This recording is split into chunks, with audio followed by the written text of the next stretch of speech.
Hello and welcome to episode 99 of the Ego Chall Podcast. My name is Preston Byers, and as always, I'm joined by my co-host Justin Binkowski. And on today's episode, we finally know where the CDL is going to be streaming the rest of the 2024 season. Finally, after months and months of wondering and a little bit of praying, probably on some people's behalves, but we finally know, and we also have the first week of matches in the books. So we know who's winning and who's losing so far earlier this season, and who's been doing very well in their pick'em, which we'll get to later in this show.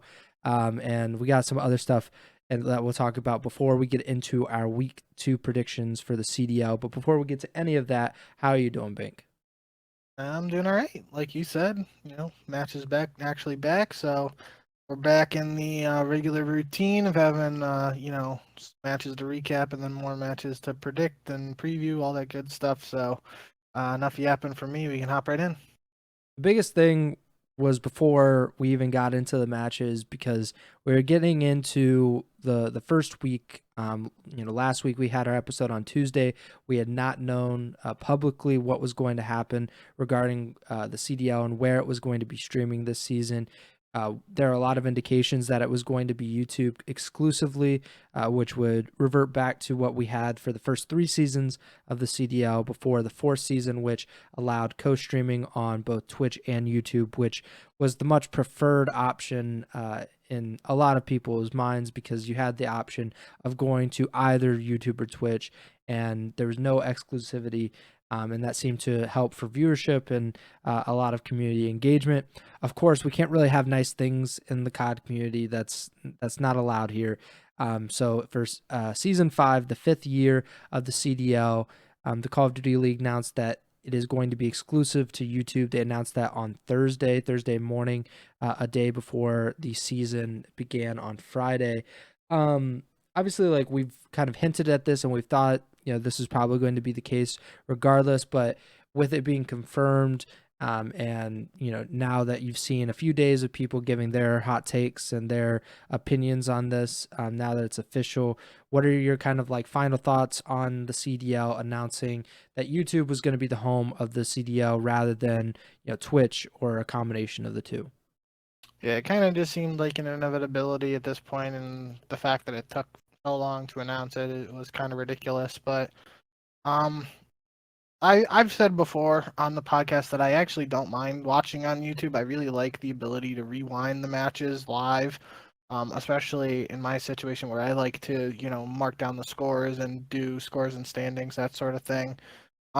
Makes it really easy if I miss the thing, the like literal last second, and I have to go back and see, like in a hard point, if it's 250 to 217 or a random number, it's really easy to go back just a couple seconds and see what the final score was. Whereas on Twitch, I would either have to go into the VOD or I would have to try and clip it and just use like the clip to view the few seconds before. So that was a kind of a little annoying on a personal standpoint, but it would be ignorant to ignore the viewership and the boom that we saw last year, and the success that um other shows from guys like ZooMaa and Scump have brought to the league and all that stuff. And there's already been some issues this past weekend and during the first week with what can and can't be shown on Twitch and all that stuff. So probably a topic that's not going away anytime soon, even though we know where the matches will be. But at the end of the day, the league had a decision to make. This is what they did.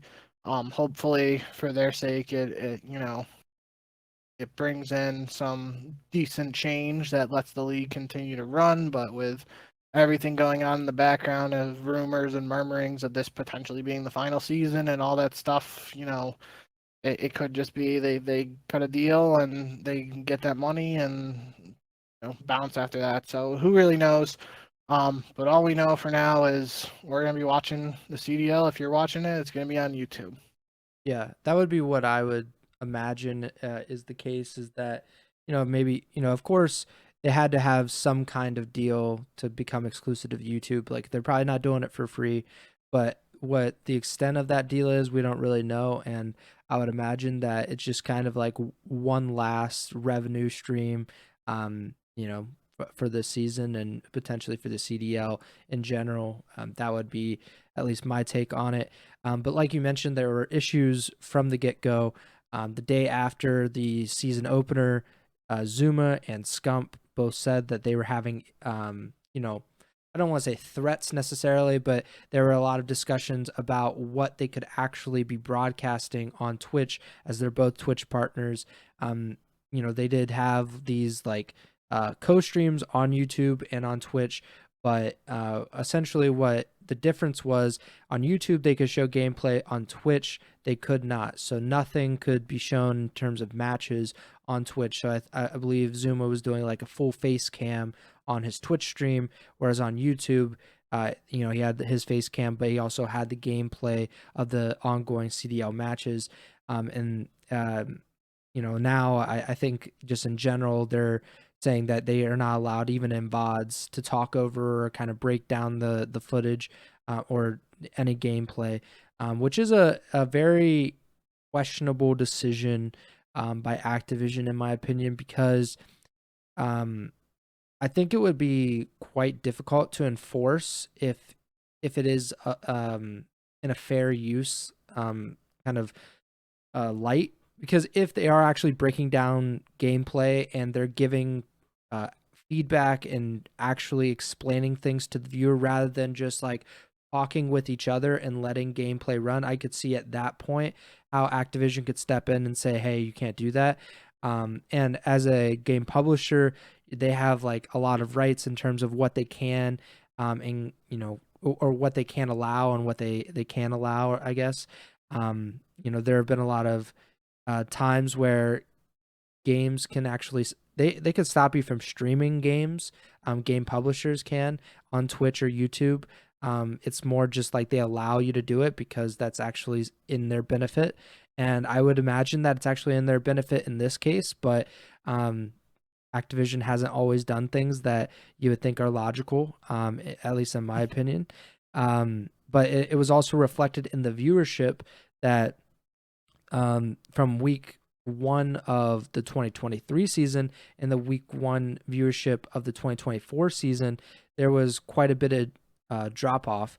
And that's not even including that Scump was still playing at the time of last year's season opener. So he wouldn't have had the co-stream at that time. That would have just been like ZooMaa and other people that were involved in the CDL or in the COD community.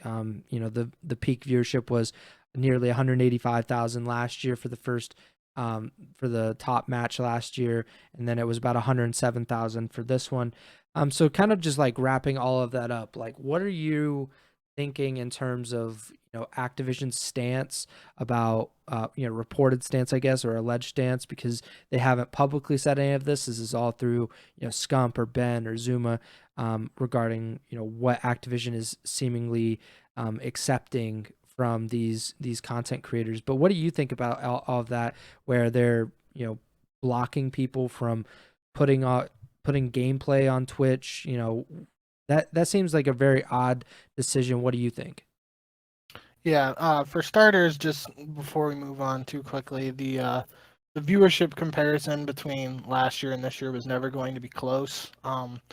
Keeping in mind last year was the return to Twitch. There were a lot of people and longtime Call of Duty esports fans who were excited about the return to Twitch.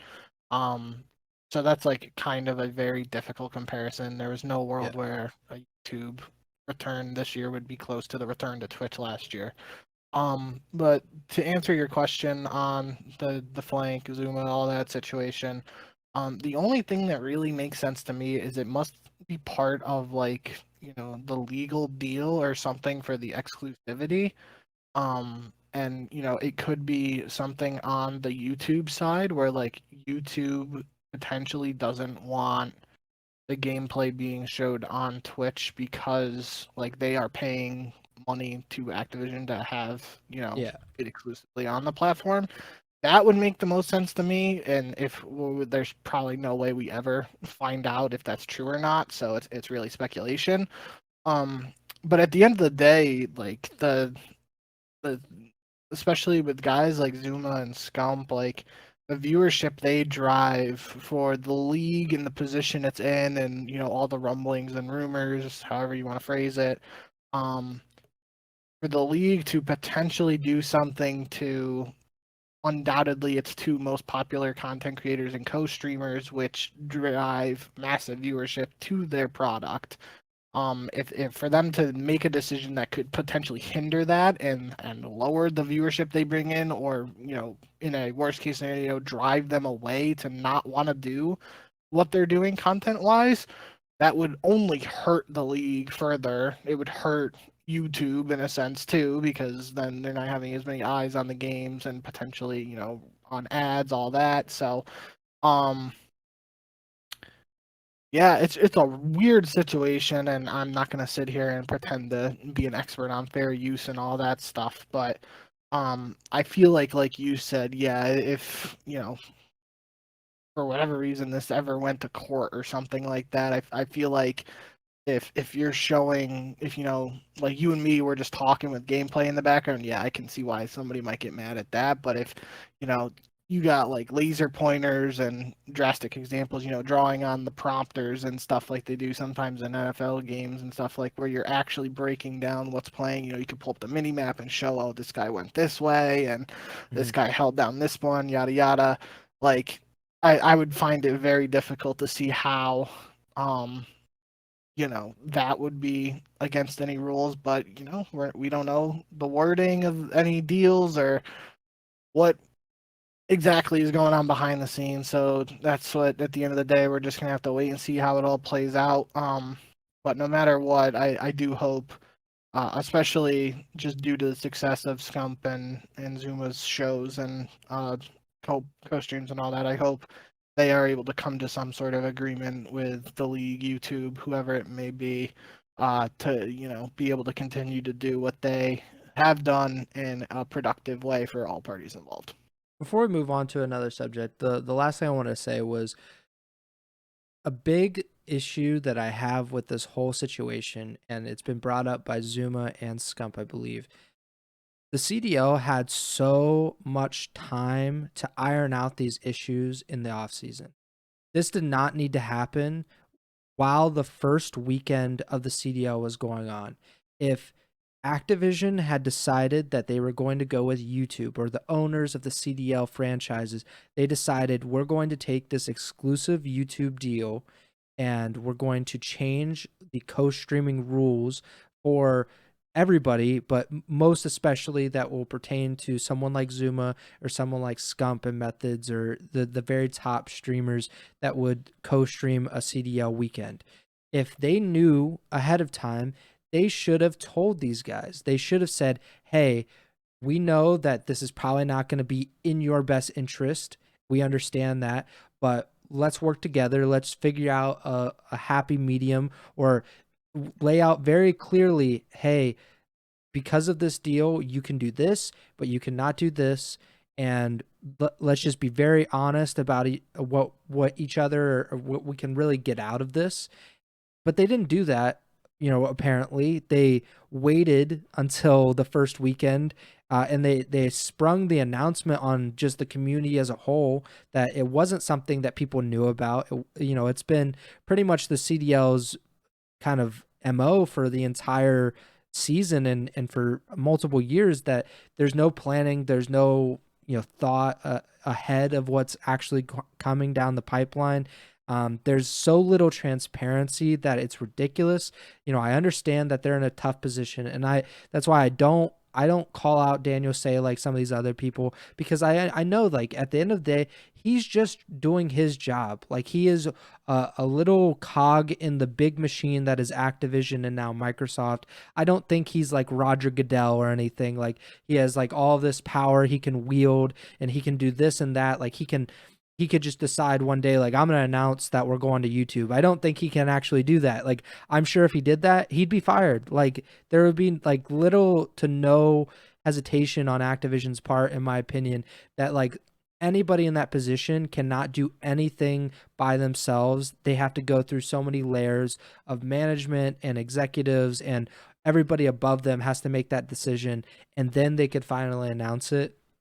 I just think it's just it sucks for those people that probably do care a lot about the CDL and COD esports and the COD community as a whole, but they don't really get to do anything like that. They kind of just have to deal with everybody above them making the decisions that affect their reputation or their standing within the community. But it's just ridiculous that the first weekend was happening already, and the streamers were still trying to figure out what was acceptable and what wasn't acceptable. That's just ridiculous. It shouldn't happen. And hopefully the second weekend and beyond will be better and will run smoother. People will be a little bit happier, a little more comfortable with, what's acceptable and not. But just kind of a ridiculous thing to do on the first weekend of your new season.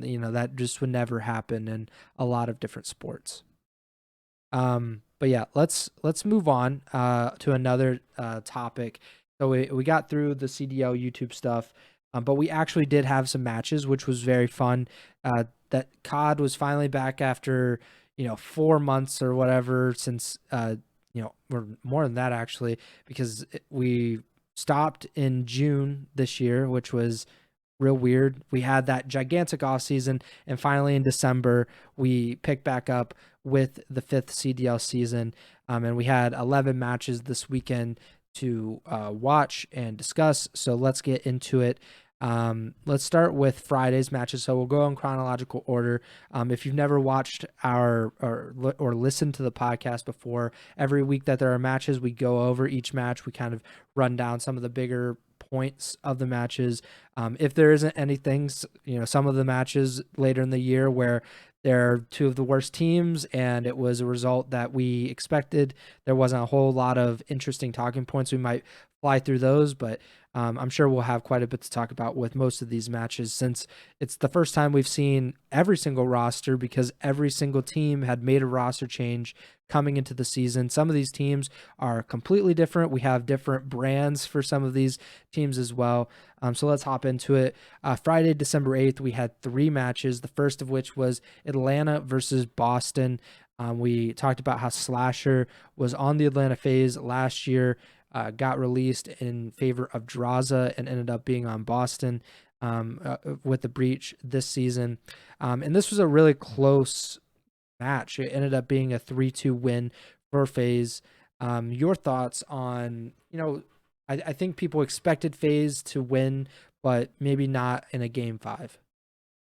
Yeah, that was my big takeaway. Was it was definitely, at least on paper, probably a little closer than some people expected. There is obviously the narrative of the Slasher revenge game, so if you factor that in, and we're expecting, Boston to pull off an upset because of that, then maybe, the scores weren't too surprising to you. But a 12-point hard point in map 1 and a 6-5 in map 2 search that Atlanta both won, those are super close. And then Boston wins the next 2, might be able to start a reverse sweep. You could, in theory, even argue that a couple things go differently those first 2 maps, and Boston might have had the potential for a 3-0, which would have just been a whole different ball game there. But then, as we know, even though Draza's in with this squad, that core trio for Atlanta of Celian, Simp, and Abizi, they've been real good at search for a while now, and they're able to close out game 5, win 2 searches in their first match, and get that first dub on the board.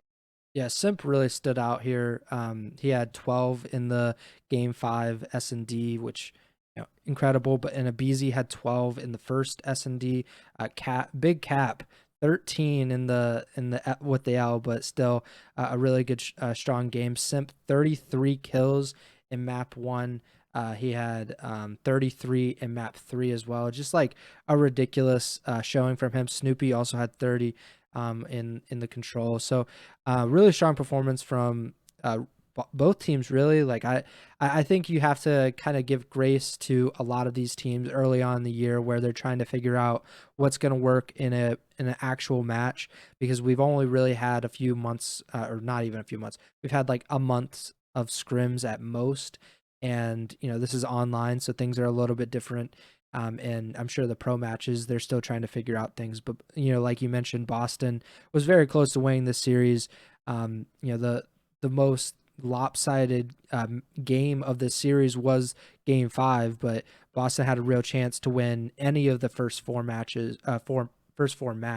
of that series. So, very strong performance from them to start off the season. Next, we had Seattle versus the Los Angeles Thieves. Two completely new look rosters. Seattle overhauled their roster and their coaching staff. LAT, their championship core, gone to OPTIC and Atlanta FaZe and retirement in Octane's case. And they went up against the Surge. I picked the Surge as my dark horse championship team, and that pick, at least in the first match, and we'll talk about the second match, but it looked really, really good because ILLEY tapped into, the Pope was back essentially. He was hoodie up, definitely his best performance in quite some time. He was just dominant. He was 9-3 in the S&D, which is exactly what you want to see from ILLEY. He had just incredible maps.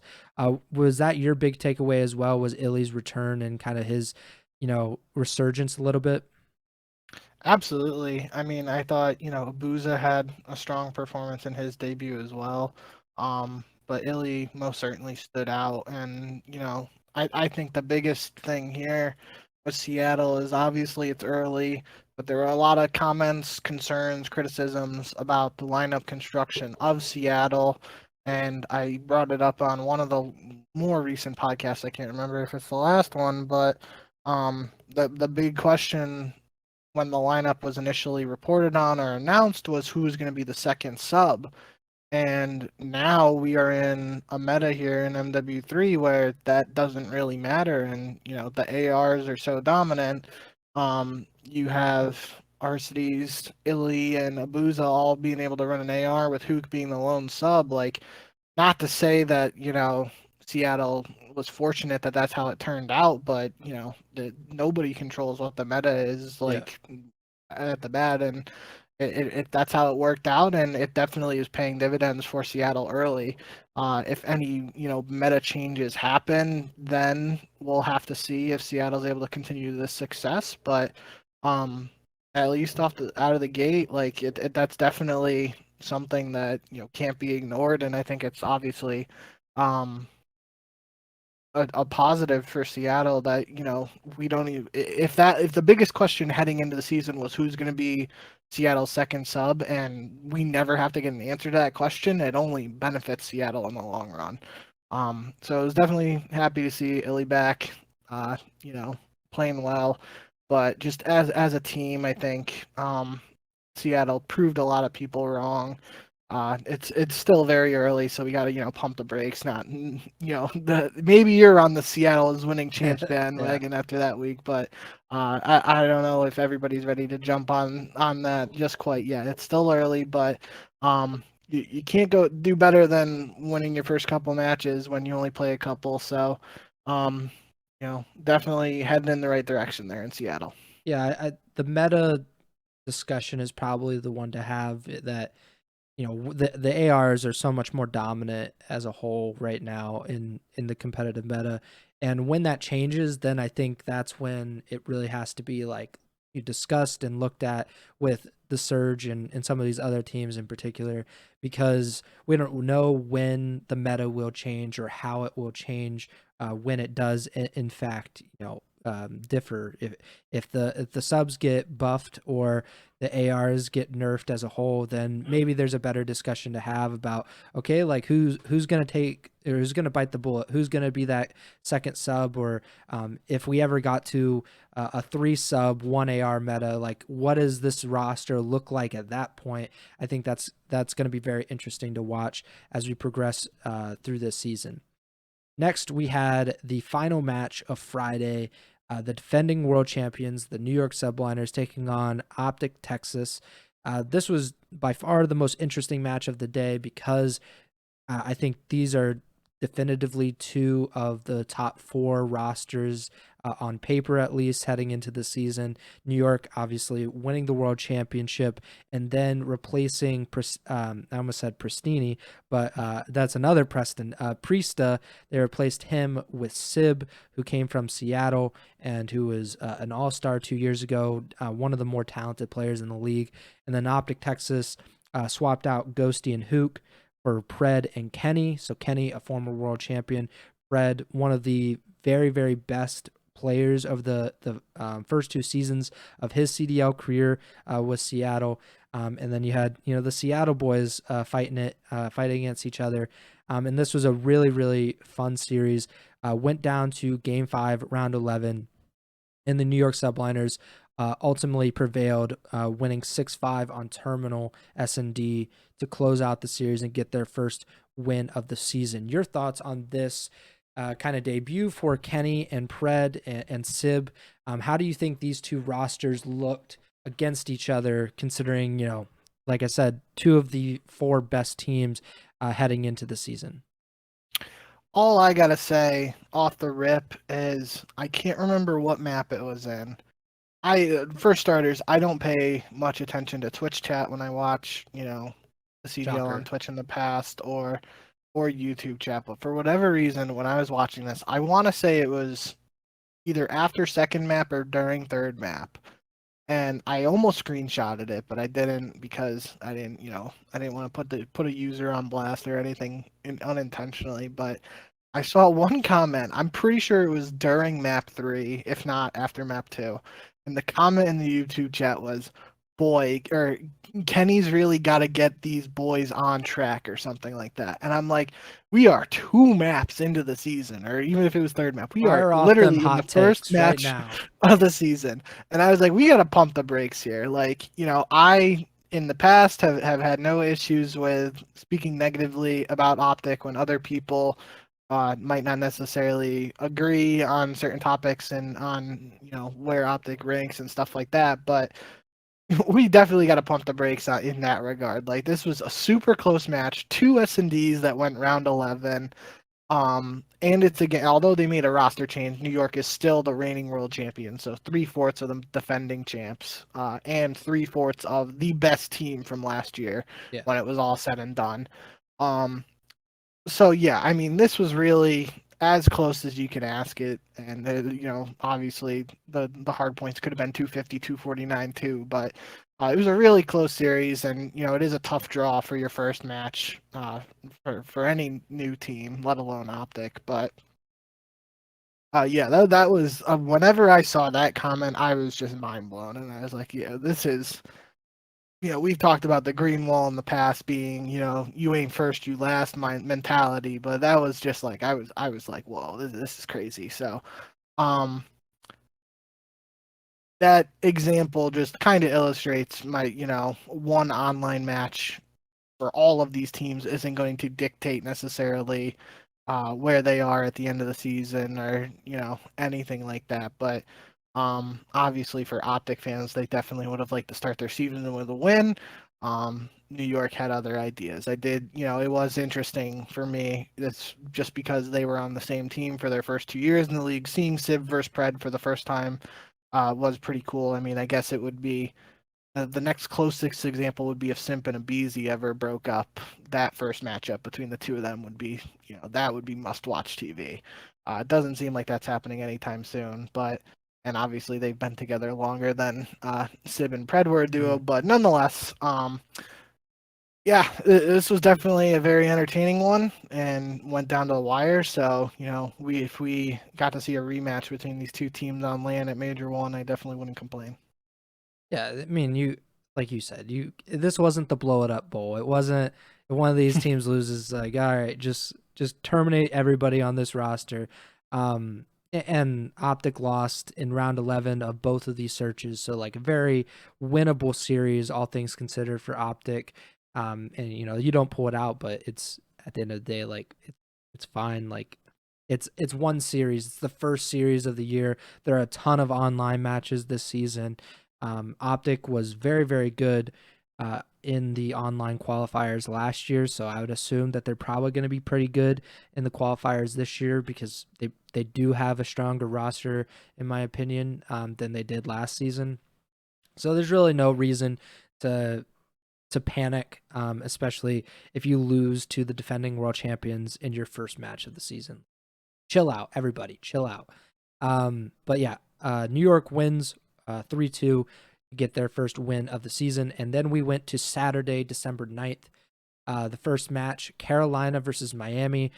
So we had a relocated franchise and a rebranded franchise going head to head. The Vamos boys, the Heretics, who, many of them have not been in the CDL, previously in the CWL, but really only Vickle had been part of the CDL. I think Journey was a CDL sub. Metals, I don't know if he ever made his debut with Toronto back in the day, but it's He's on the starting roster, I think. Okay, so yeah, it's been quite a bit for a lot of these guys, or potentially have not had not made their debut. So there was a lot of intrigue around this, like how would these teams look, because we, like a lot of these teams, like we have no idea how they're going to play. I'd seen some Carolina scrims heading in, but I really hadn't seen any Miami, and I'm sure that this was a really important match for them because like I was saying, like they haven't been in the CDL for very long, or for a long time. So it was a big match either way, and it ended up being a 3-0 sweep, the first sweep of the season. Carolina gets swept by Miami 3-0. A pretty tight series, especially the first two maps, 250 to 229 invasion hardpoint that goes toward Miami, and a 6-4 Skid Row SND that went in favor of Miami as well. So what did you take away from these two rosters and their debuts? Because, obviously the result definitely in favor of Miami, but did you see anything that stood out to you in either way for any team?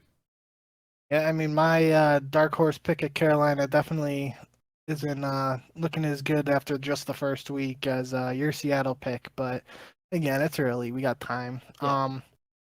In the same on the same note there, although this was a 3-0 for Miami, those first two maps in particular were pretty close. Nonetheless, the first, just parallel or early comparison that I can make with this is that it reminds me of that initial Heretics team back in Black Ops 4 CWL. Again, only one match here, but similar situation in the past where people did not necessarily have high expectations for the Heretics back in the day. They proved some people wrong, had some decent performances, and here some people had questions about this roster. I mean, we technically didn't even really know their official roster until or their starting roster at least until the matches kicked off. But nonetheless, they came out and took care of business. They played aggressive, and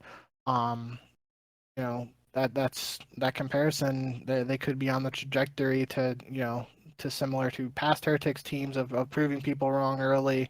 So we'll just have to keep an eye on them, how they continue to perform.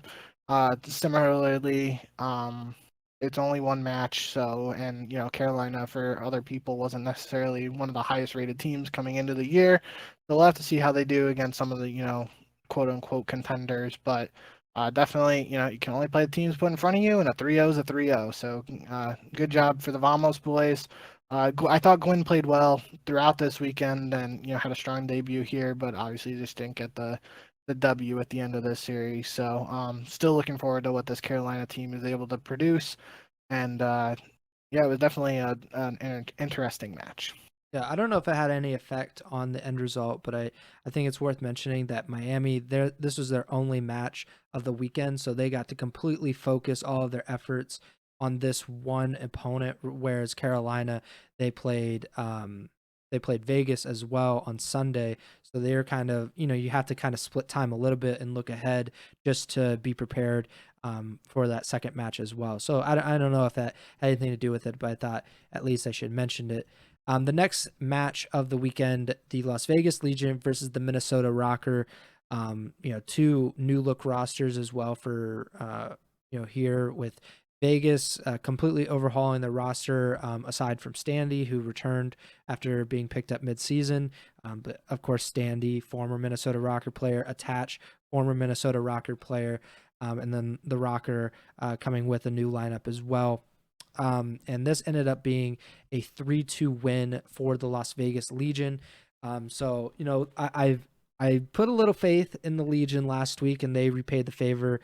They end up winning this in 5, and they were especially dominant in Search and Destroy. 12-3 in round count, 6-1 on Invasion in the first S&D, and then to close out the series, 6-2 on Skid Row.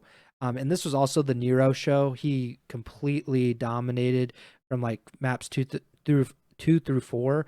He went 8-3 in S&D, the first S&D, dropped 35 kills in map 3, 36 kills in map 4, and he had 8-6 score line in the game 5 S&D. What were your biggest takeaways here from the first matches for both Minnesota and Las Vegas?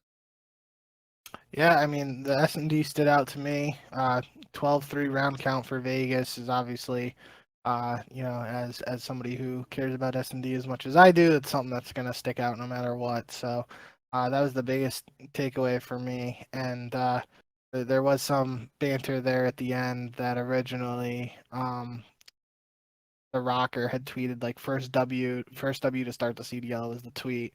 Vegas quote tweeted that after the match and welcome G2 to the CDL. So that was a fun one, but definitely a close series. I was obviously leaning towards Minnesota in the pick'em, and was a little disappointed in the performance in Search and Destroy. But hey, if that's what gets Vegas across the line here to start, then they took care of business in that regard. So the hard points were close and a 3-2 in the control. So a lot of close matches throughout this weekend across the board. And it's tough. Obviously, teams are just getting started. It's the start of the game, so maybe it takes a while for some of these teams to separate themselves. But yeah, I guess we have an early S&D wins online qualifiers example here.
Yeah, I mean, and that's definitely a fair point. I'm not gonna lie though, I was getting a little excited in that map one.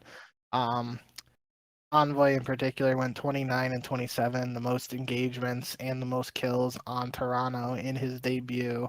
The tissue was definitely an issue. He had a pretty solid streak at one point, if I remember correctly. I just really like this team, and kind of like we've said since the reports of Toronto getting Envoy. This was a team that was in the grand finals of COD Champs last year. with Hicksy. They get a guy like Envoy who is a world champion. Can't even really argue that. I mean, I'm sure some people might want to argue for whatever reason Hicksy versus Envoy, but one's a world champion, so you can't really argue against it in my mindset. They have similar play styles, and I just think Envoy is, as Patty P might say, is a pack a punch upgrade there for this roster. So I'm just excited for what this team has the potential to do, and it is difficult to maybe temper those expectations when they're playing a team like LAG that a lot of people aren't necessarily too high on heading into the season. But again, what did I forget what team I was talking about when I said it? But I know I just said it not too long ago. You can only play the team that's put in front of you. You can't really control that. So Toronto came out and took care of business, and it was exciting to see this roster finally play a match, and I will most definitely be looking forward to some of Toronto's matches against those quote unquote contenders, like New York, Atlanta, OPTIC, etc. Yeah, definitely. This team, at least in our 4 maps that we've got to see them, they've looked really good, and yeah, like you, I am very excited to see them play against the teams that we've kind of deemed as like above the rest so far this season. Last match of Saturday, Seattle versus Boston, closing out with Seattle's second match as well as Boston's second match of the weekend. So, we actually got to see quite a bit from each of these teams, but here we saw the Seattle Surge pick up their second win of the season. They win 3-1. They end up only dropping the first hard point in a very, very close invasion hard point. And then they close out with pretty tight wins on Terminal Search, Invasion Control, and then a 60-point win on Terminal Hardpoint. What were some of your big takeaways from this series, as we've got to actually see both of these teams twice now? Yeah, I mean the first thing that comes to mind right away with that first map is, well, I guess for starters there was some discrepancy or controversy, I guess, around the rules being wrong. In terms of when the map starts in pubs, like the hard point is locked for a little bit, and as opposed to being available to jump right in and start earning points. And apparently that was an issue with this match, and makes the point that maybe Seattle could have won before Boston was able to get a break on that P5 hill. But second point there is that was something we had talked about on this show previously, was Octane tweeting like, surely we're not going to break P5 on Invasion with just gun skill this year. And JCap was in the replies to that. This was during the like, should smokes be allowed debate for a hard point and stuff. And JCap was saying it's, I don't remember exactly what JCap says, and I could look, but I'm too lazy. But he was kind of like saying like, there's going to be some opportunities, yada yada. And we even said like, if it happens, we're going to be able to go back to this and look. And it was literally first weekend here.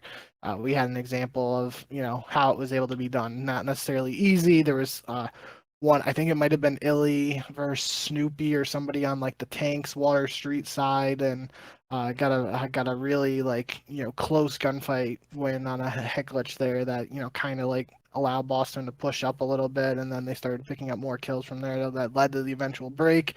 But nonetheless, this was definitely a close first map, regardless of the rule situation. One thing that was definitely hilarious to me was that after the fact, this was later Saturday night. Envoy, who obviously wasn't even a part of that map, said, "We got told it's on the teams, not the refs, to notice that rules are wrong."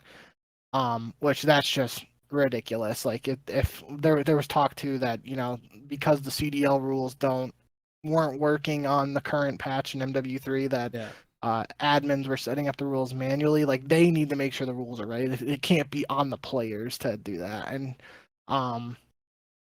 there's been situations in the past where even if a player raised a rule complaint or something like that saying it's wrong, they might have made them play it out anyway. So that's just a whole can of worms there, and it can't happen when we're at this stage. But regardless of that controversy, Boston was able to get that win, and then Seattle, stormed back after that and won the next 3 maps. Still, impressive performance. Abuza this time led Seattle in kills. Arcides had a good series, 79 and 65 for 1.22 KD series high mark there. So yeah, I mean, it was just, good for you on the Seattle call early there. 2-0 weekend for those guys. And I guess Boston, on the other hand, 0-2. Some tough opponents, but they definitely, I was looking ahead too. It doesn't get any easier on their schedule, so we're going to have to see what this Boston team's made of soon. I want to throw a hypothetical at you. Imagine that you are a prospective CDL owner, or you want to buy a Call of Duty team in, like, say 2019 or so, and then Activision and Bobby Kotick, they come to you and it's like, if you want to buy a Call of Duty team in our exclusive franchise league, you're gonna have to pay $25 million to get in this league. It's pretty high price, but we're gonna put a lot of support into it. And then like 4 or 5 years later, you have some like underpaid, overworked game admin trying to put together the CDL rules for these matches, but then also blaming the players and the teams for not catching that and not like enforcing a replay. That would be like pretty crazy, right? Like if you agreed to pay 25 million and you have like some guy that's making like 45,000 a year, like pretty much dependent on whether he can actually put together the rules like it's a GB match, that would just be like really crazy, right? But at least we don't live in that world. We don't have to deal with that. But yeah, I think that's ridiculous. It is supposed to be a professional league. I think someone Mock said in the comments, that's like saying NBA refs don't need to know what a foul is. Whoever run this league has brain rot and needs a CAT scan. I probably wouldn't go that far, but I would say like it's ridiculous to blame teams or players for the admins not like getting the rules right. And I understand like they're doing this under probably like quite a bit of stress. Like they're trying to make sure that then they don't screw up, but like just in a GB match, like things happen, you get it wrong.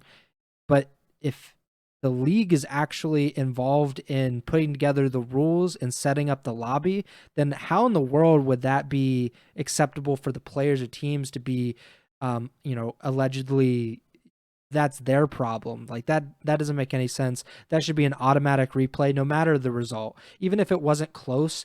Or if one of the teams is like, no, we don't need to replay it, then that's fine. But like this was obviously like a problem, and it was so close that the teams probably should have replayed it no matter what. But that it just seems quite ridiculous.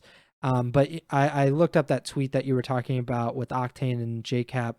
Octane said, like, surely we're not going to watch CDL teams attempt to break Palace Hill on Invasion all year using strictly gun skill, right? And JCap said, hate the design of the hill, but there's honestly plenty of breaks on it in scrims. And then he was definitely in the comments after the hill where JCap said, like, oh, I was told that you couldn't break this hill at all, right? So JCap was definitely taking a little bit of a victory lap there. But yep, Seattle starts 2-0 to start the season. Not a great start for the Boston Breach, but there's quite a bit of time to make up and go from here. Seattle and Atlanta, I would imagine, are one of the best teams, and Seattle has looked very, very good early on this year, so maybe they're also one of the better teams. It's kind of hard to even, like, if we were trying to do our tier list right now, it would be all screwed up. Like I would barely want to change anyone just based on a first week of action. We had the final 4 matches on Sunday after that. The first, Vegas versus Carolina. And I want to direct this right to the Las Vegas Legion. How do you lose this series? I was undefeated in Pick'em so far to this game. I was looking real pretty heading into Control Map 3. And you guys get reverse swept by 55-year-old Clayster and a bunch of rookies and Godorex. How dare you? How dare you? In all seriousness, it was annoying, but it was very impressive that Carolina pulled this off. Clayster did a ninja defuse, so even in his old age, he's very wise and he's very entertaining, because the Ego Chall Podcast, we heavily endorse assassinations and we heavily endorse ninja diffuses. So either one of those, perfect. And then Gwen had like you mentioned in the first series, they lost, but he looked pretty good individually. He had a round 11 ace to win this series. So very just incredible showing out of him. What were some of your biggest takeaways? Because I don't know if this was the first. This was probably the first reverse sweep of the season, and this was quite a roller coaster because it seemed like Vegas was going to roll to another win, start 2-0 on the season, which would be pretty incredible. But they end up losing this. So, what are your biggest takeaways from Carolina Vegas? Yeah, I mean, obviously, I was thinking Carolina here. Yeah. Heading into the series, and so I was pretty happy with that end result, but it was definitely an intense one. Can't come much closer down to the wire there than a ninja into a game 5 round 11 ace. So definitely an exciting match there. That especially with the teams and how late the rosters were formed. Maybe some people weren't tuned in or weren't anticipating that one. But if it's you missed it for whatever reason, I definitely recommend going back and watching at least the game 5 because that was a good one. But yeah, I mean, all jokes aside and all that, this was a big win for Carolina in terms of responding after getting 3-0'd by Heretics. There was some drama on the flank between Patty P and Clay too, where they were trash talking each other. That was definitely one that I enjoyed. It was all in good fun between two former teammates, and well, I guess maybe some personal jabs were thrown in there, but felt like it wasn't too personal, but it was Yeah. definitely it was definitely at a time where the flank was debating what's going on with her showing gameplay and stuff. Those two definitely delivered some content that you don't necessarily need gameplay on the monitor for. So, but yeah, jokes aside, definitely a good match. That might have been better expectation wise than some people had hopes for, but um, kind of like you said too, we always endorse ninjas and assassination, so it was a good one to see there. And again, yeah, Gwen definitely stood out for me. Way too early prediction for rookie of the year. Obviously, Abuza with a 2-0 start might have a slight edge over Gwen, but Gwen stat wise might be leading the pack very early in that regard. So definitely way too early there, but for your first 2 matches in the CDL, he definitely stood out to me. Yeah, on the opposite end, a rookie that struggled in this series was Purge. He, especially in the respawn, like he was fine in S&D, but in the respawn, 16 and 25 in map 1, 10 or 11 and 23 in map 3, and 7 and 22 in map 4. He wasn't like the only one that was doing poorly, but it definitely was not a good look because overall he went 44 and 82 in the series with a .54 KD. So obviously people are going to take notice of that. But like you just said with Abuza and Win and any rookie that is doing well early on, like it's also very early for the guys that didn't do so well. And I don't even think he did that poorly in the first series that they won. And if they had won one of those final 3 maps, especially that invasion search, then like people would be like, yeah, who cares? Like the stats don't matter if you win, essentially. So I just wanted to point that out because I know people were definitely wrongfully clowning him for one bad series, his second series in the CDL, and people are already taking shots. Next match was a really, really close match. The defending world champions, the New York Subliners, and the Los Angeles Guerrillas, who people have been talking about very slanderous the past month or so, saying that they're the worst team in the CDL and saying a lot of bad things about Vios. But this was a very winnable series for LAG. They end up losing 3-2 in a game 5. They went to 10 rounds in game 5, but LAG ends up dropping the series to New York. But this was very, very winnable. The first map, 250 to 248, that goes in favor of New York. Game 2, high rise search, goes to round 11, goes to New York. And then very close games 3 and 4, and then goes around 10 in game 5. So like, what can you say about LAG? Because I think we all expect a lot from the subliners. We expected them to win, but like this was as close as you can pretty much get in each of these maps for LAG. Literally 1 point off of a 250 249 in the map 1, 15 points away from a 250 249 in map 4, and one S&D round. So in total 15 hard points and one S&D round away from being like the maximum score wise you could have in a series, with two 250 249s, two 6.5s, and a 3-2 in the control. So this might be the closest we ever get to. I mean, I would have to go back and look at all the matches to see if that's ever happened. Off the top of my head, I don't think it has. But definitely a incredibly close match, and we've been saying it throughout this show that there have been a lot of close matches. This arguably might have been the closest, especially when you look at the scores. And you could even make the argument again, especially with the way that map 1 ended, that LAG might have been able to take this series if they were just able to close that one out. Or even map 2, it could have been a 3-0. So definitely a super close series. Going back to your original point about LAG and playing the defending world champions here, like they kind of showed what they're capable of. And again, it's very early in the season. A lot of stuff can change from now and when we're months down the road here. But at the start of the game, these close matches are the ones that could, if you're 10, 20 points away from making champs, like these are the ones that could come up to bite you in the butt in the end. So it was definitely a performance from LAG that not a lot of people were expecting, especially after how they played against Toronto. And they almost made some major noise for a very unexpected upset in the first weekend. So credit to them. No, we'll see if they're able to build on that and have it translate into an actual win. But in terms of a loss, that's almost as close as it can get, like we're saying. So if I was in that camp, I'd have my head held high after that one. It's tough because a loss is a loss, but a very close one and against a very tough opponent on paper that most people probably didn't even think it would go more than 3 maps in some cases. So might be, well, we'll have to see how both these teams where they go from here.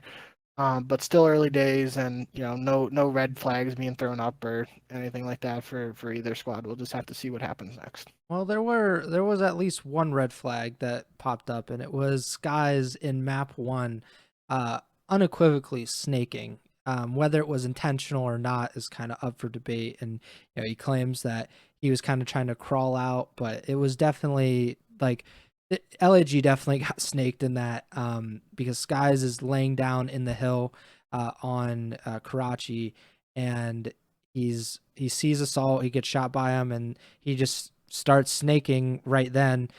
He ends up staying alive, gets the kill on Assault, and that pretty much changed the game. Like there's a very good chance that had LAG been able to get that kill, that they would have gotten control of the hill. They only needed 2 seconds to win the map. They were up to 48 to about 210, and New York ended up winning that map 250 to 248. So definitely something there. What are your thoughts on that? Where we've talked about the snaking stuff quite a bit over the last few weeks, and this was kind of the first big example, the first clear example of a player doing it and actually having an effect on the game. New York ended up winning this map. They win 3-2. Like granted, there's no guarantee that LAG, if New York had lost map 1, that LAG would have won 3 maps or another 2 maps in the series. Things might have been different slightly. But what do you think about this, that LAG is kind of giving him a pass, saying like, that didn't have anything to do with the map, or saying that it's all right to him, or should there be a punishment for the subliners? Because people have been saying that any team or any players that get caught snaking should be blacklisted from scrims. So what's your take on that? We've talked now over the snaking situation for a while, and it's going to be super tough to police. The only thing, I mean, there's no way any like official punishment could be handed down, because then the league would be recognizing GAs as part of the rule set, and that's just never going to happen. the only thing I can think of, you hear stories and stuff, at least baseball wise, in the past of like a kangaroo court where, a guy will go 0 for 4 with 4 strikeouts and he'll be quote unquote fined by the team in house and stuff like that. And that would be the only thing like you could do something like that among the CDL pros where it's like, oh, you snaked here and we got proof of it being egregious, yada yada. You throw $50 in a pot at the end of the year, the pot goes to whoever wins champs or something like that. I mean, that's not a great example, but that would be like the only thing I can think of that would even potentially be able to be done. I mean, if I didn't even see it happen. If it happened, it happened, and if LAG is okay with it, then it is what it is at this point. But I mean, maybe once we get to this, I guess we don't technically know what patch is being played on. We're just assuming it's not the season 1 MW3 patch, where a snaking nerf is implemented. Maybe it becomes easier to police and regulate in terms of what is snaking and what isn't. End of the day, until snaking just isn't possible in the game, there's inevitably going to be situations like this that pop up. Yeah, for sure. I also we talked about it, but the snaking is probably one of the more unenforceable GAs because it Yeah. happens at a moment's notice and it's not something that you could actually prepare around. You have to kind of expect and hope that someone doesn't do it to you in a crucial moment. And whether Sky's meant to or not, like it happened and it's probably going to happen quite a bit, not only from New York but a bunch of teams, I'm imagining. But I think the point was, I think it might have been ZooMaa that said this. And, he is definitely like not a neutral party in all of this, but he was kind of saying like, imagine if Celium had been the one to get first caught snaking this season, like the uproar would have been incredible. If it was like Atlanta versus LAT or Atlanta versus Boston and Celium snakes and they end up winning that map, like that would have been, really, really crazy, the reaction. So, Skies kind of gets away with it for the moment, and we'll see what happens down the road if he ends up doing it again or if anybody else does. But I would imagine somebody will, and we'll have another discussion about it at some point. Next match was LAT versus Atlanta. This was a world championship rivalry for a few seasons, but LAT, this is a new era for the Thieves, and Draza now was once part of that LAT championship team and now is a part of Atlanta FaZe. He actually didn't have a very good series, all things considered, but FaZe did. They won some pretty close games, but they end up sweeping LAT 3-0. Like I said, not like blowouts by any means. If you just look at the match result and you see the 3-0, you're like, oh yeah, FaZe really did that. They were very dominant, but that didn't seem to be the case. Was that your takeaway as well from this series? Yeah, I mean, looking at the maps again, it's definitely one that came down to the wire. 20 points in the hard point, 1 round away from a 6-5 and a 3-5 or a 3-2 in the control. So, really close individual map wise, but probably end of the day a match you expect FaZe to win. And it was Draza going up against his old squad, and it might have not been a huge storyline because it's not like he was really playing against any former teammates there, but nonetheless, you think 3-0 for Atlanta FaZe. It's probably what some people might have been expecting in that Boston series. That didn't happen, so all their maps really this weekend were pretty close. But in this situation, they get the 3-0 win instead of a 3-2. I don't know if you're going to keep track of it this season, but Simp dropped 42 in the control, which is the highest that I saw this weekend. I mean, like FaZe in general, like they were just slaying that entire third map. Simp went 42 and 27. BZ was 34 and 30. He's gonna get those engagements up. And Cell was 34 and 20. The AR definitely is gonna get the fewer engagements, but the higher KD. So pretty incredible stuff for especially for Simp to drop 42 in the closeout win. And last match of the weekend to close out week 1, Minnesota versus OPTIC. Fans that have been around for a few seasons in the CDL, definitely know that this could be an important match for OPTIC just because of the history, especially with accuracy back on Minnesota. We were not quite sure if there was going to be a breakdown. We did see a round 11 clutch for Minnesota, which is, that's just the accuracy effect. Like, even if he's not doing it, he's definitely going to be on this team. He's definitely, I don't know. Like, I would love to see the actual stats of like his teams, how often they clutch, how often they win S&D, and how often they clutch like round 11s. But they end up winning the search 6-5 on Karachi, but they were not particularly close in the hard points, and they lost 3-2 on Karachi control as well. So OPTIC gets their first win of the season. Your takeaway from OPTIC's first victory and Minnesota dropping to 0-2 on the season? Yeah, I mean, the thing that jumps out to me is that Minnesota wins the search in this series when Minnesota lost both series kind of lopsidedly to Vegas in their other match. Um, at the same time, OPTIC went 0-3 in Search and Destroy this weekend in Search and Destroy, which isn't necessarily different from previous stereotypes to past OPTIC teams that have been, somewhat respawn oriented or stronger in the respawn modes. But even though they were 0-3 in Search and Destroy this week, all three of those losses were 6-5. Yeah. So take those numbers and do with them what you will. But I think OPTIC will be just fine. Again, we'll see more of them with time. But if you're 0-3 in a mode and all three of those losses are just by one round, then something else goes differently in each of those modes. You're technically one round away from being 3-0 versus 0-3. So yeah. Well, we'll keep. I'll definitely keep an eye on OPTIC in Search and all their modes really.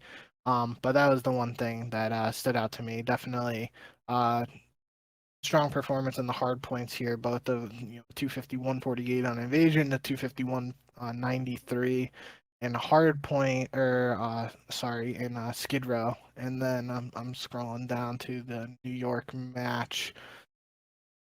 So they went 3-1 in hard point. So, so some close maps again across the board in this series, but a little, outside of the 6-5 and the 3-2, not necessarily the closest hard point. But we'll have to see how Minnesota responds. Still some questions around that team with the roster.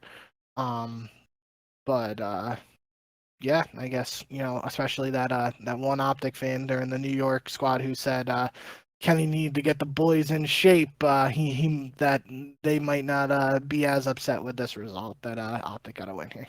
Yeah, the search thing with OPTIC is always interesting because we talked about in the past before that they're a really slay heavy respawn team, and then search was at times hit or miss. And I think that's always interesting to look out for. I think when we were talking about which team or about Pred going to OPTIC, and I think even Kenny going to OPTIC, my biggest thing was the first bloods and how aggressive a lot of these players were. Like Shotzi would get blooded quite a bit, and I think Pred was a player that had like one of the highest first blood rates in all of the CDL. So I didn't know how they would mesh. Right now, according to Breaking Point, this season, Shotzi has gotten the first blood 3 times and been blooded 3 times. Pred is also 500, 4-4.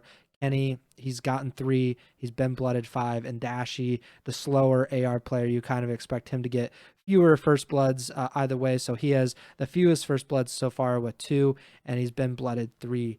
So it's just kind of interesting to keep up with. Right now they're at a disadvantage, like they're getting blooded more than they're actually getting the first kill of the S&D rounds, which is, something to keep an eye out for. Of course, it's a very, very small sample size. It's only 3 maps over 2 matches. And like you mentioned, they've lost those 3 maps by a combined 3 rounds. So like it's going to work out eventually, you would hope.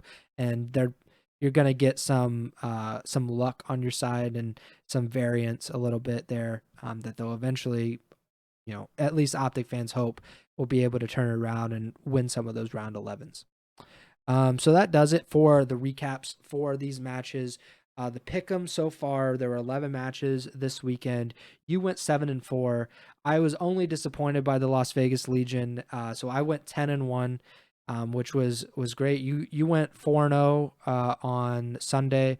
I went 4-0, or I went 3-0 on Friday, and then we each I also got 4-0 on Saturday too. So I was really in my bag this weekend. I don't think this is going to work out for me super well for the rest of the year because you went back and you actually looked at the pick'em records for the last 2 years.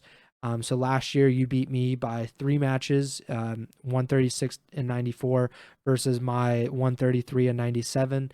Champs was a big one because we were only separated by a single match heading into the tournament. And then in 2022, it really wasn't that close. It was 7 matches, which is like, an entire week essentially that you got ahead of me, 116 and 80 versus my 109.87.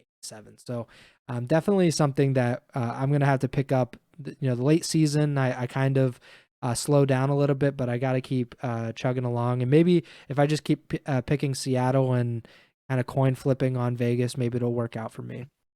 Let's get into the qualifier matches for week 2.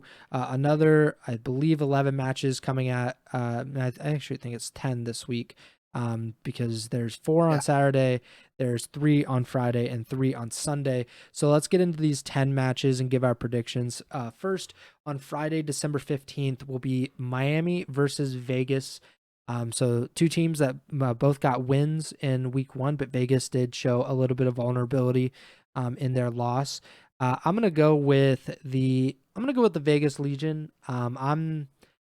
We have like very little to see on Miami. We have even less than most teams. They only played 3 maps. But I'm gonna go with Vegas. Maybe search is kind of their way to victory, and you've said it probably hundreds of times. S&D wins championships, so maybe that'll be the case here. I'm just surprised you're going Vegas after the rant you went on about them ruining your perfect week. I will not be going with Vegas here. I'm hopping on the Vamos bandwagon, and I'm taking Miami. Well, Vegas has a second match, and I don't think I can pick them on that one, so we'll just stick with that. LAT versus Boston next up. This is going to be a kind of a bounce back match for either one of these teams. Man, that's a really tough pick. I'm going to go with LAT, but I have very little confidence either way. Like, I think they're pretty evenly matched, and it's pretty hard to predict for either team. Do you think? Yep, I completely agree. I'm going to go with LAT too, but definitely one I could see going either way, and probably could be a 5-map banger. The next match is one that I'm really looking forward to.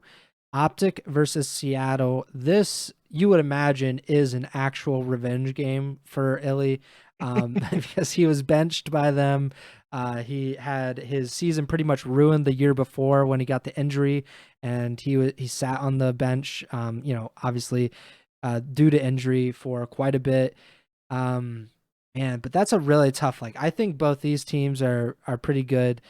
I'm going to pick OPTIC, but I am not like sold either way on this either.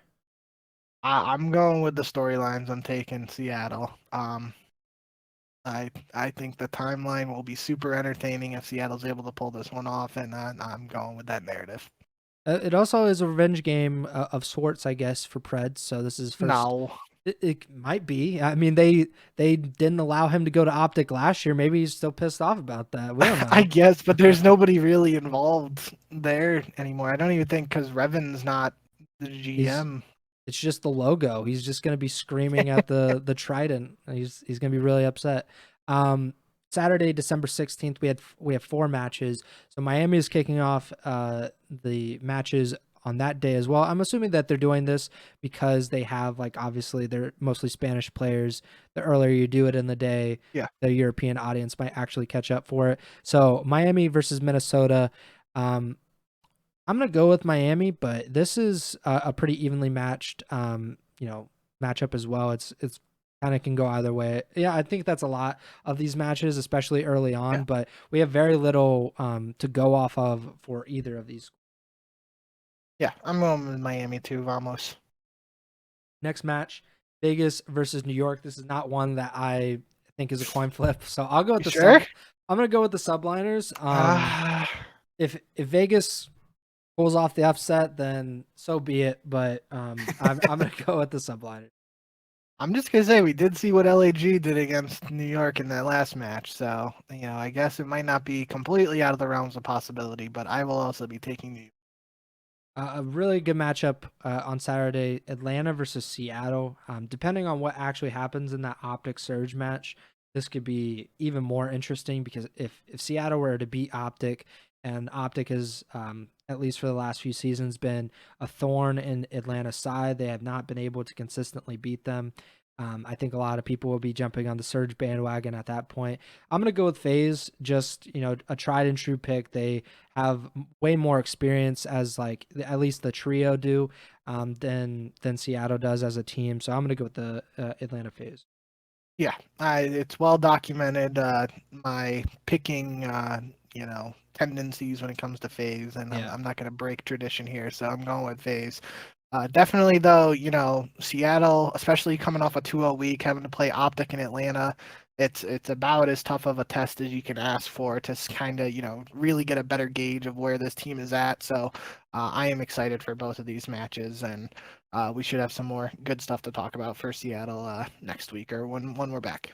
The final match of Saturday is, I'm not sure why exactly they put this on last. Usually they put one of the matches of the day on last, and I don't think this is one. Maybe they're just banking on Clayster versus Scrappy, that this rivalry is going to carry it. But Toronto versus Carolina to end the day on Saturday. I'm going to go with Toronto. I mean, we saw quite a bit with Carolina. They did come back against Vegas, but the Ultra are kind of a different beast. They just went to Champs Grand Finals last season, and Envoy is probably an upgrade. So I'm gonna go with the Ultra. Yeah, I'm going Toronto here, but I'm glad you brought it up because even if you didn't, I was going to. We've seen the banter between Scrappy and Clay all off season and preseason, so the timeline could be juicy after this one, no matter what happens, and I'm here for it. Either way, I think if Carolina pulls off an upset, a post game interview with Clay will be electric. And just vice versa. Toronto wins, they get a post match interview with Scrap. It could be, shots fired. So looking forward to that. Do an interview with both of them at the same time, regardless of the result. Just let it happen. Sunday, December 17th, the final 3 matches of week 2, starting with Carolina versus Optic. Gonna go with Optic there, but if Carolina ends up beating the Ultra to end on Saturday, who knows what happens there. Yeah, tough draw for Carolina to have to Yeah. go up against Toronto and Optic in the same, technically back to back, but I'm gonna have to go with Optic as well. And something we didn't talk about in the, like, with the new format and how there are even more online qualifier matches. I would imagine, like, you can't play the same team twice in these in like one qualifier set. I would imagine that's the case. But that would allow you to play even more teams in a cycle rather than we had 5 matches previously. Now we have 7. There's just inevitably gonna be some crossover because it's 7. Yeah. So like that's 14 matches for Major 1 and Major 2. So, with 12 teams are going to have to play repeat opponents. I just meant like in one week or one maybe, I don't know. Yeah. Oh, in a set it shouldn't matter because it's only 7. Yeah, I was just saying that there would be a little more variety in some of these teams. Like, you have less focus essentially on some of these other teams where, more matches, less focus per team. So I just wanted to mention that because Carolina is going to get screwed by playing some pretty tough opponents in week 2. But, granted, they probably didn't have like the toughest opponents in week 1. So they didn't take it as great an advantage as they probably should have. I mean, I just think it's, let's just say in a world where Carolina didn't get that reverse sweep, they're 0-2 heading into this. Yeah. Then they play these 2 matches against Toronto and Optic. They lose them. They're 0-4. When there's only 5 qualifier matches, 0-4 is almost like guaranteed to, not get into winner's bracket or have even a remote chance. Now with 7 qualifying matches, 0-4, you win the next 3. 3-4 has a much better chance than 1-4 of getting in. So I think we might see some more drastic comebacks potentially with the increase in the qualifiers, but we'll have to see when we get there. Yeah, that's a good point.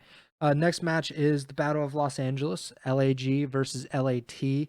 Gonna go with the Thieves, but I mean the Gorillas really were impressive against New York, so I think this is a lot closer than many people would have imagined starting the season. I don't know what the exact record is, but I remember there's been a lot of times where this Battle of LA went LAG's favor. So I'm going with the Thieves, but again, based on that performance we saw to end last week for LAG against New York, this could be one that goes the other way. Final match of the weekend, Boston versus Toronto. Gonna go with the Ultra. Boston is like, who knows what happens earlier in the week. Boston plays LAT, Toronto plays Carolina. Those things could have an effect on what happens in the final match of the weekend, but I'm pretty solidly going with the Ultra here. Yeah, taking the Ultra too. All right, sweet. So we are now through our predictions. I don't think we have anything left to talk about, but I do want to thank you guys all for watching and listening to the podcast over the, obviously the entire off season, but the first week is finally here, or finally done with. We're into the season. This should be kind of a usual schedule for us for matches, depending on the holidays, which is kind of the little wrench thrown into our plans. But we should be here most weeks to recap the matches and then give our predictions for the next week of matches as well.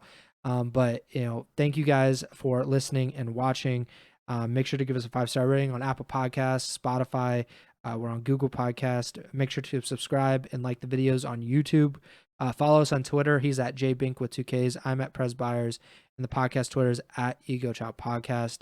The next show should be next week, next Tuesday, or should be hitting your feeds, Wednesday morning. That seems to be kind of our schedule. I have been planning to do a few like solo, like short videos, like obviously not going to be talking for an hour, but maybe do something on the CDL and put it up on the Ego Chall Podcast YouTube channel. So if you want to see any extra content there, I should be doing something in the next week that will be like a, 5-10 minute video, just me ranting essentially. Maybe that'll be a little bit entertaining for you guys. If not, then you don't need to watch, I guess. But we'll probably be back next week to talk about these matches, and then we'll probably take a break for the holidays, when Christmas is coming around. But we'll get to that when we get to that. But yeah, that does it for me. Bink, take it away. Yeah, thank you guys as always for the support. For those who've been here for the long haul, you might be noticing this is episode 99, so next week should be the big 100. So thank you guys for the support on this journey. Any additional support you guys have is greatly appreciated, and here's to 100 plus more episodes, and looking forward to just the start of the season and looking forward to building on that. And we'll see you right back here next week with more CDL action. So until then, remember to send the chow.